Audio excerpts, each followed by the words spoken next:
ત્રણ પ્રકારની ચા હોય, પાપુડી, આપુડી, બાપુડી એમ કરીને ત્રણ પ્રકારની ચા હોય. પાપુડી ચા એટલે 20% દૂધ ને 80% પાણી હોય એને પાપુડી ચા કહેવાય. હર્ષદ ભુવાજી, આપુડી ચા,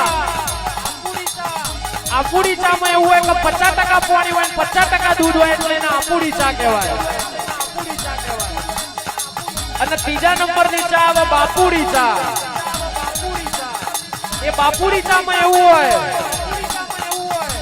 80% દૂધ હોય ને 20% પાણી હોય, કો તો આખા દૂધની ચા મેલો એને બાપુડી ચા કહેવાય. એટલે અમારા નિકુંજભાઈ, પ્રણવભાઈ, રમેશભાઈ તમને કહેવાય છે કે બાપુડી આપુડી મેલતા નહીં. આ તો દેવનો દરબાર છે, બાપુડી મેલજો એટલે પેલા ઢોલીને ઢોલ વગાડવાનું તોન ચડે અને કલાકારને ગાવાનું મોન ચડે.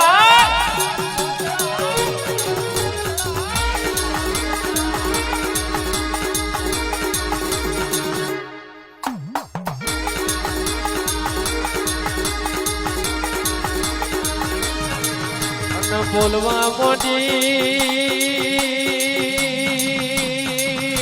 સદપુઆ બોલવા મોટી એ નરોડા નનપુર નો ઢોલના એક રોહનો મેલીન ઓટો મારવા મોટી બાપુ